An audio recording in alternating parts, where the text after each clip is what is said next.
सबसे पहला नियम एकादशी व्रत का सबसे पहला नियम है कि आप जिस दिन व्रत करो उसके एक दिन पहले भक्ति का संचार इस हृदय में करो।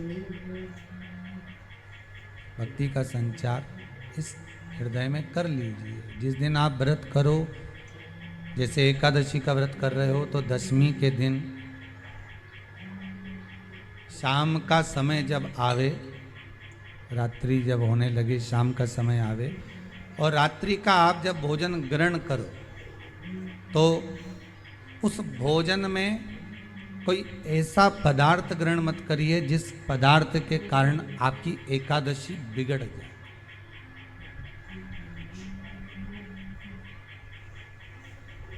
कोई बेकार भोजन हमें ग्रहण नहीं करना, श्रेष्ठ भोजन ग्रहण करिए दशमी के। और एकादशी का दूसरा नियम बहुत ध्यान से सुनिएगा। जिस दिन आपकी एकादशी का व्रत हो उस दिन प्रयास करिएगा कि अपने हाथ से किसी भी वृक्ष की कोई पत्ती टूटे ना। अपने हाथ से किसी भी वृक्ष की, पौधे की, किसी भी वृक्ष की पत्ती अपने हाथ से ना टूटे। बहुत ध्यान दीजिएगा महाराज। एकादशी का ये दूसरा नियम है कि अपने हाथ से किसी पौधे की, किसी वृक्ष की, किसी डाली की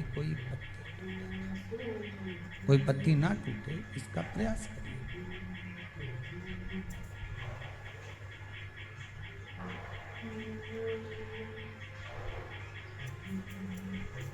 कितना सुंदर व्याख्यान कहा है, कितना सुंदर वर्णन है महाराज कि मात्र एकादशी का व्रत कर लेने पर, मात्र एकादशी का व्रत कर लेने पर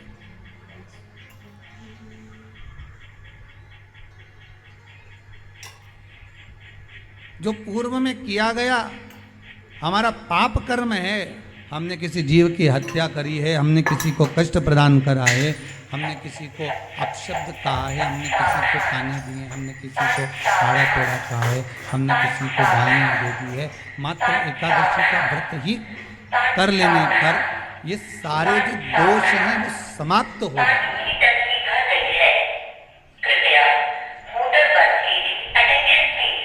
सारे दोष हमारी समाप्ति पर है।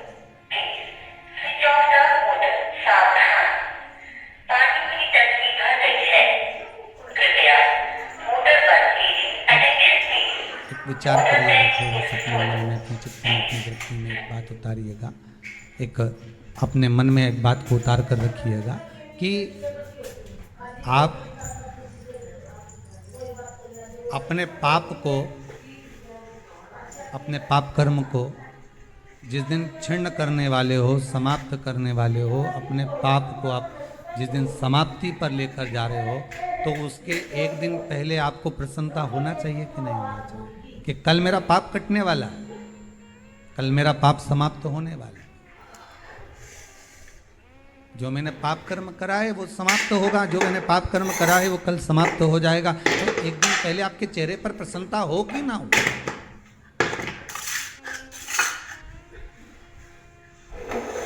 और चेहरे पर वो प्रसन्नता आपके आना चाहिए कि कल मेरा एकादशी का व्रत है, आज दशमी है, कल एकादशी का व्रत है, तो कल मेरी जब एकादशी का व्रत रहेगा तो मेरा ना जाने कितना कितना पाप, कितना असत्य, कितना झूठ, कितना प्रपंच वो समाप्त हो जाएगा। तो इसमें मुझे प्रसन्नता हो, इसमें मुझे आनंदता हो।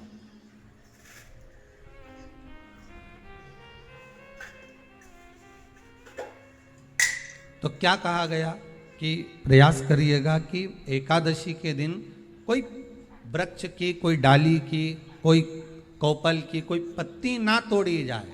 क्यों?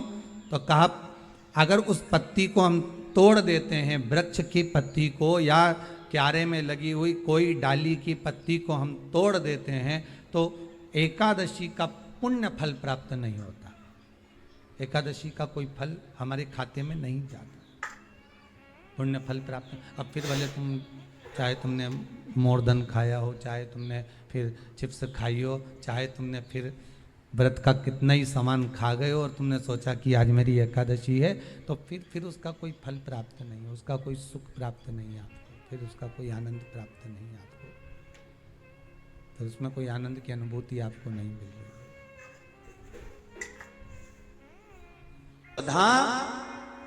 गर्भस्थ नारी के गर्भ में बच्चा जब तक रहता है और बच्चे को जन्म देने के बाद नारी उस बच्चेदानी से अगर प्रॉब्लम में रहती है, कष्ट में रहती है, गांठ पड़ जाती है या तकलीफ में आ जाती है, तो स्वधा का नाम लेकर भी शिव जी पे जल चढ़ाकर उसका मात्र आचमन ही कर लेती है, तो नारी को ऑपरेशन की जरूरत नहीं पड़ती, गर्भाशय हो जाता।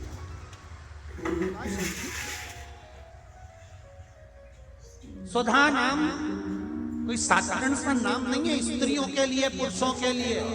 पुरुष वर्ग में भी अगर हर्निया की भी प्रॉब्लम हो गई है और हर्निया हो गया, डॉक्टर बोल रहा है ऑपरेशन करना पड़ेगा, तो कुछ दिन स्वधा का नाम लेकर भगवान शंकर पर जल चढ़ाकर उस जल का आचमन करना प्रारंभ करिए और फिर जांच कराओ कि हर्निया में आराम लगना प्रारंभ हुआ कि नहीं हुआ। यहां तक शास्त्र वर्णन करता है कि आप स्वधा का नाम कोई साधारण नाम नहीं है, ये तो तर्पण शिव महापुराण की कथा में जो आपको मिल रहा है, ये वो औषधि मिल रही है कि जिंदगी बना दे, आपकी जिंदगी सवार। स्वधा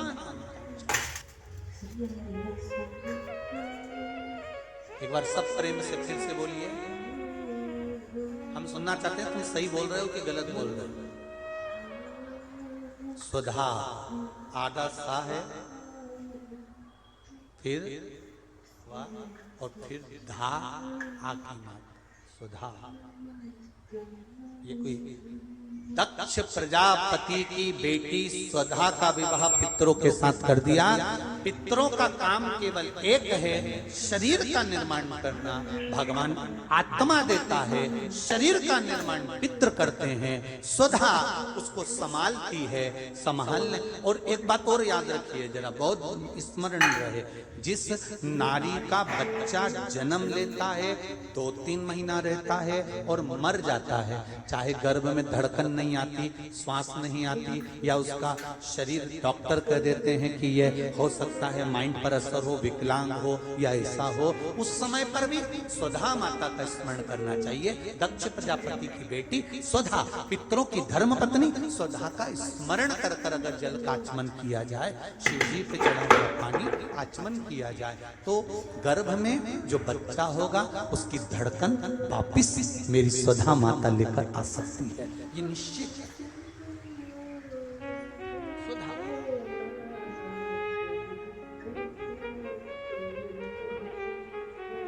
स्वधा का विवाह कर दिया पितरों के साथ। स्वधा ने तप कर बहुत तप किया, बहुत। हिंदू धर्म की रीति है, जिस पात्र को हम जल चढ़ाने लेकर जाते हैं, उस पात्र में भगवान के चरणों का जल लाते हैं, खाली पात्र नहीं लाते। क्या लाते हैं? भगवान के चरणों का जल। उस चरणों तक को लेकर आए, घर में रखा, सबने अपने नैनों में लगाया, हृदय में लगाया, चित्तवृत्ति में लगाया। खाली पात्र हम लेकर वापस नहीं आ रहे हैं। शिव मंदिर में जब जब जाओ, जल चढ़ाने के लिए जाओ, पात्र तुमने शंकर जी को पूरा पानी चढ़ा भी दिया, तो शंकर के चरणारविंद का थोड़ा सा जल पात्र में डाल के भले 2 बूंद लाओ, 4 बूंद लाओ, इतना सा लाओ, पर लाओ और उसको पूरे परिवार के नेत्रों में जब लेकर आए हो चरणों तक तो लगा। खाली पात्र नहीं लेकर आना। खाली पात्र लाने में ध्यान दीजिए, जब आप पूरा जल समर्पित कर देते हैं, जल समर्पित भी पूरा करना है, भगवान को चढ़ा रहे हो तो पूरा समर्पण होना चाहिए, पूर्ण समर्पण। इसलिए शंकर भगवान को अधूरा समर्पण नहीं, इसलिए श्रीफल भी पूर्ण चढ़ता है। शंकर जी के मंदिर में श्रीफल नहीं फूटता, पूर्ण श्रीफल। बेलपत्री भी पूरी, चावल का दाना भी चढ़ेगा तो आखा, फल भी चढ़ेगा तो आखा, फूल भी चढ़ेगा तो आखा। भगवान को कोई चीज खंडित नहीं चढ़ती, शिव जी को। जल भी चढ़ेगा तो पूर्ण। जिस जल को चढ़ाने के लिए लेकर गए उसको बचा कर नहीं लाना है शिव मंदिर में से, संपूर्ण। आदत रहती है। और आपने भी गलती करी होगी, गए होगे, चढ़ा कर भी आए होगे, पूरा पानी भी उंडेल कर आए होगे, चढ़ा भी दिया, छोड़ भी आए, पर लेकर नहीं आए होगे। कई लोग गलती कर जाते हैं और फिर बाद में कहते हैं हम तो इतने साल से पूजन कर रहे हैं, भगवान हमारी सुन ही नहीं दिया। तो भगवान के मैं तो तैयार बैठा, पर तू नवा के चली जाए, लेके तो कहीं जाए। तो भगवान थोड़ी ना कहेगा कि तू मेरे पास में आए तो मेरे चरण की रज लेकर जा। भगवान थोड़ी ना कहेगा कि मेरे पास में आकर तू ये लेकर जा। भगवान तो कहेगा मेरे पास में आया है, मांगना कुछ मत, बस मुझे जो स्नान कराया है मेरा चरणोदक लेकर जा, छीट दे पूरे घर में, संपदा भरना मेरा काम। चरण की रज पहुंच गई, वहां संपदा स्वतः पहुंचती, मैं वहां पहुंच जाता हूं। तो चरणों तक ले जा, पर लोग ले जाते हैं, पूजन करते, कलश भी उंडेलते, जल भी चढ़ाते, पर आते समय खाली लेकर आ जाते। भगवान को इतना बुरा लगता, मेरे दरवाजे से खाली जाए, मुझे कितना बुरा लगेगा। जो आए वो भर कर जाए, भले 2 बूंद लेकर आओ, पर उसमें चरणों तक थोड़ा सा लेकर अवश्य। बेटे को खूब पढ़ाओ, मना नहीं है। बेटे को लायक बनाओ, मना नहीं है। पर बेटे को इतना लायक मत बना देना कि वो अपने मां बाप को ही नालायक समझने लगे।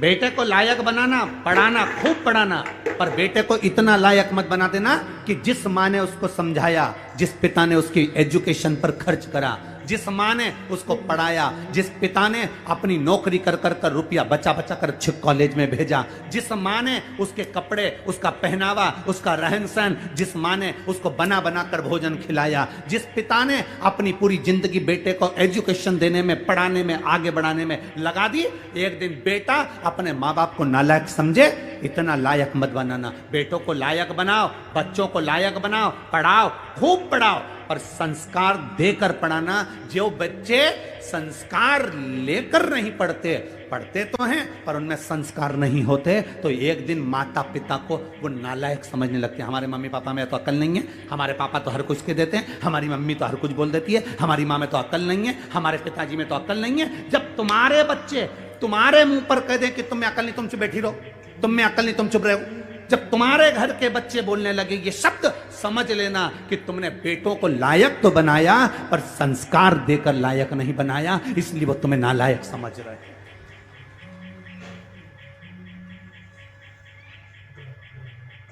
खूब पढ़ाओ, हम मना नहीं करेंगे, जितनी तुम्हारी कैपेसिटी है उससे ज्यादा पढ़ाई है, जितनी तुम्हारी कमाई है उससे ज्यादा खर्च कर बेटों को उज्जवल भविष्य बनाइए। बेटा बेटी को अच्छा पढ़ाने का प्रयास करिए, बेटा बेटी का जिंदगी अच्छा बनाने का प्रयास करिए, पर बेटा बेटी आपको लायक बनते बनते आपको नालायक ना समझने लगे, इसलिए थोड़ा संस्कार देने का प्रयास करिए। बच्चों से कहो 1 लोटा जल शिव जी को चढ़ा करा, बच्चे कहेंगे माँ जल चढ़ाने से क्या होता है? कुछ नहीं होता, मेरे मन को शांति मिलती है, तू जल चढ़ा करा, मैं जल चढ़ाने नहीं जाऊंगा, मैं भोजन नहीं दूंगी, मैं बाजार में खा लूंगा, घर का दरवाजा बंद है, जाओ खाओ। बच्चों को लायक बनाने का प्रयास करो, पर साथ में संस्कार देकर। अपने दादा दादी के पांव पर प्रणाम कर, चरण छू, नमन कर।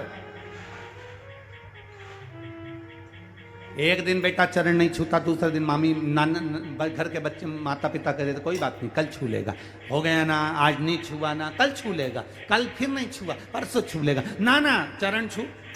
बच्चों को झुकाना, प्रणाम करना, नमन करना, आदर करना, सत्कार करना, बच्चों को ये सिखाना पड़ेगा। आज बड़ी विडंबना का जीवन, बड़ा विडंबना का समय चल रहा है। हम बेटा और बेटी को पढ़ा तो देते हैं, हम बेटा और बेटी को उज्जवल भविष्य बना तो देते हैं, हम बेटा और बेटी को लायक बना तो देते हैं, पर हमारे बच्चे हमको एक दिन नालायक समझने लगते हैं। अब दिल दिखता है कि मेरी औलाद मेरे मुंह पर कहकर जा रही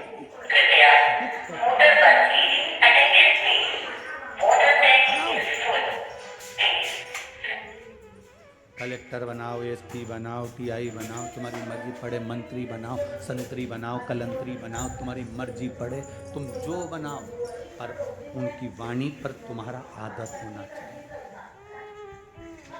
ऊंचे सिंहासन पर बैठकर आदर के शब्द समाप्त नहीं होना चाहिए।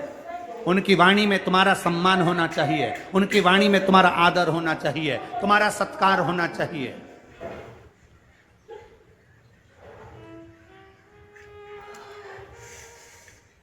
अरे बेटा एडीलैंड में, बेटी हुए न्यूयॉर्क। कई माता पिता रायपुर में हमसे कहते हैं, हमने पूछा क्यों साहब कहाँ रहते हो? बस गुरुजी आपकी जो कथा हो रही ना उसके पास में हमारी बिल्डिंग है, हम वहीं सी सेक्टर में रहते हैं। अच्छा सी सेक्टर में कौन सी? तो का बस 8वें मंजिल पर, चौथे मंजिल पर हमारा फ्लैट है। हमने कहा कौन कौन घर में? मेरा बेटा तो वहाँ है और मेरी बेटी वहाँ है। बेटा एडीलैंड में, बेटी है न्यूयॉर्क। और ब्राइट बच्चों के लिए हुआ बुढ़ापा डार, तो काका क्या करोगे? ये रुपया कहाँ धरोगे? बेटा बाहर, बेटी बाहर। तो हमने कहा तुम कौन कौन हो? बस हम दोनों पति पत्नी। कहाँ रह रहे हो? फ्लैट में रह रहे हैं। अच्छा तो तुम दोनों अपने बेटा बेटी के पास क्यों नहीं चले जाते? बस अब विचार तो करा है, पर बेटे के यहाँ एक बार गए थे तो अब वहां पर हमारा मन नहीं लगा तो हम वापिस आ गए। बेटी के यहाँ वहां भी मन नहीं लगा तो हम वापिस आ गए। तुम जब बीमार पड़ते होगे, तकलीफ होती होगी, शरीर में कष्ट होता होगा, या तुम्हारे घर में मेहमान आते होंगे, तो सामान कौन ला कर देता है? तो मैं डॉक्टर को दिखाने कौन जाता है? तो कहती है हमारे पड़ोसी बहुत अच्छे हैं, उनका बेटा है ना, उनकी बेटी है ना, हमको गाड़ी में बिठाकर वो तुरंत डॉक्टर को दिखाने चले जाते हैं। हमने कहा फिर एक काम करना, फ्लैट भी पड़ोसी के बेटे को देकर जाना।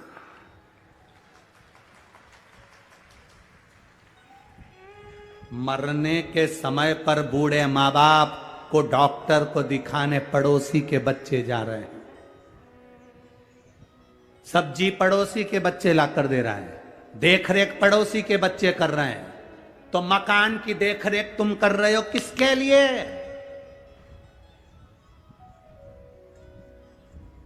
किसके लिए?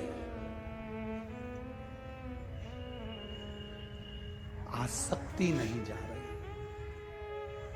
हमने कहा एक काम करो न, जब पड़ोसी का बच्चा इतना कर रहा है तो ये काम करो, उसको थोड़ा बहुत तो अपनी प्रॉपर्टी दे। अरे गुरुजी कैसे देखे जाना? डॉक्टर को दिखाया है तो क्या प्रॉपर्टी दिया है? सब्जी ला के दे देता कि प्रॉपर्टी दे दे? तो तुम्हारे बेटे तुमने बड़े करे थे तुम्हारी सेवा के लिए, वो तुम्हारी सेवा नहीं कर रहे, तो तुम किसके भरोसे? किसके?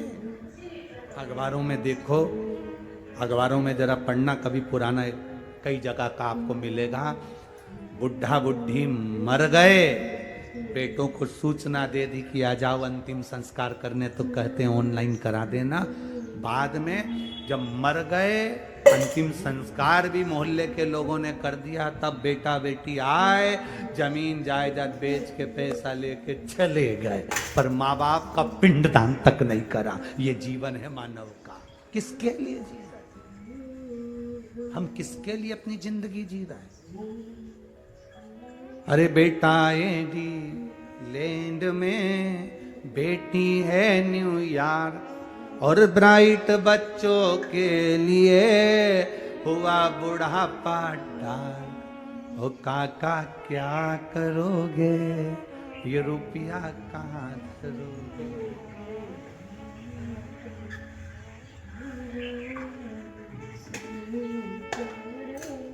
केवल ऑनलाइन बच्चों से प्रेम हो गया। ऑनलाइन प्रेम, बच्चे वहां बैठे हैं, 2 साल में 4 साल में एक बार आते हैं और माता पिता खुश होकर कहते मेरे बच्चे को समय नहीं मिलता, इतना व्यस्त इतना व्यस्त इतना व्यस्त, मेरे बच्चों को समय नहीं मिलता, मेरे बच्चों को तो समय नहीं मिलता। मेरा बेटा तो वहां है, मेरी बेटी तो वहां, मेरा बेटा तो वहां, मेरी बेटी। एक चरित्र आता है, एक माँ कुएं से पानी भर रही थी, उसके साथ में 4 माताएं खड़ी थी। एक माँ बोली, बेटा जा रहा था, हाथ हिलाकर बोला माँ हाय। स्कूल जाते जाते मेरी माँ ने कहा मेरा बेटा सीबीएसई कोर्स से पढ़ाई कर रहा है। दूसरा बेटा जा रहा था, माँ को हाथ हिलाकर बोला माँ जा रहा हूं जा। मेरा बेटा अंग्रेजी स्कूल में पढ़ रहा है।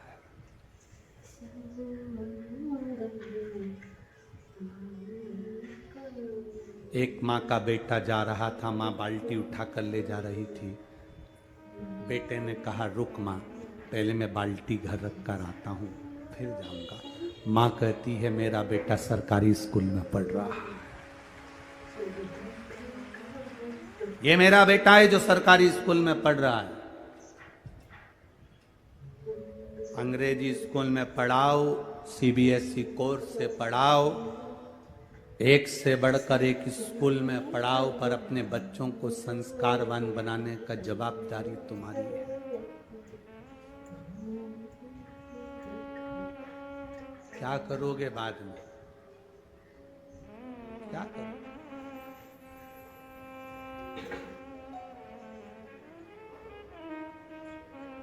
अगर स्नेहवश कोई जवाबदारी आपके जीवन में अपने बच्चों पर नहीं छोड़ी है, तो वो बच्चे आपको भी नहीं कुछ प्रभाव दे पाएंगे।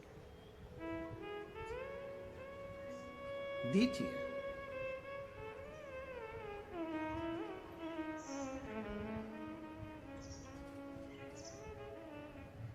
अपने बच्चों को प्रबल बनाने के साथ में हम कहें लायक बनाओ, और आपको नालायक ना समझे। वो होप पढ़ाओ, बच्चों को एक काम जरूर सिखाओ, जाओ शिव के मंदिर जाओ, जाओ थोड़ा बहुत झुकोगे, प्रणाम करोगे, नमन करोगे, मंदिर तक जाओगे, अपने संस्कारों को, अपने धर्म को भूल नहीं पाओगे।